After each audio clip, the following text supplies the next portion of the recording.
ভোরের আলো এসে পড়েছে ধ্বংসস্তূপের পর। রেস্তোরাঁ থেকে যে ছেলেটা রোজ পাতরা সাজিয়ে দিত আমার টেবিলে, তে রাস্তার মোড়ে তাকে দেখলাম শুয়ে আছে। বন্ধুর ঘরে যাওয়ার রাস্তায় ডিআইটি মার্কেটের ভস্মাবশেষ প্রতিরোধের চিহ্ন নিয়ে বিবর্ণ রাজধানী দাঁড়িয়ে রয়েছে। তার বিশাল করিডোর শূন্য। শহর ছেড়ে চলে যাবে সবাই এবং চলে যাচ্ছে দলে দলে। কিন্তু এই ধ্বংসস্তূপ স্পর্শ করে আমরা কয়েকজন আজীবন রয়ে যাব বিভিন্ন স্বদেশে, স্বজনের লাশের আশেপাশে। তাই তার দেখা পাবো বলে দানবের মতো খাকি ট্রাকের অনুর্বর উল্লাস উপেক্ষা করে বিধ্বস্ত ব্যারিকেডের পাশ ঘেঁষে বেরিয়েছি 27শে মার্চের সকালে।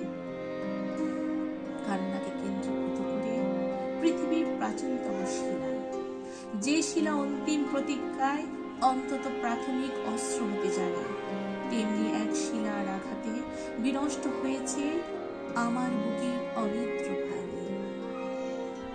ধ্বংসস্তূপের পাশে ভোরের আলোয় একটা বিকলাঙ্গ ভায়োলিনের মতো দেখলাম তে রাস্তার মোড়ে সমস্ত বাংলাদেশ পড়ে আছে। আর সেই কিশোর যে তাকে ইচ্ছের ছড় দিয়ে নিজের মতো করে বাজাবে বলে বেড়ে উঠছিল, সেও শুয়ে আছে পাশে রক্তাক্ত শার্ট করে। তবে কি এই নদী আমাদের এই হিরণময় ধ্বংসাবশেষ, এই রক্তাক্ত শার্ট আজীবন, এই বাঁকা জোড়া ভাঙা ভায়োলিন?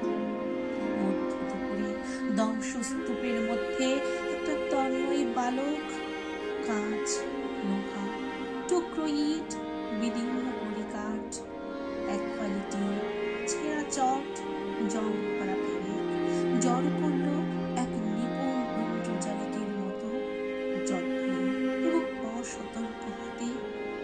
কারফিউ শুরু হওয়ার আগে প্রায় অন্য মনস্ক ভাবে তৈরি করলো কয়েক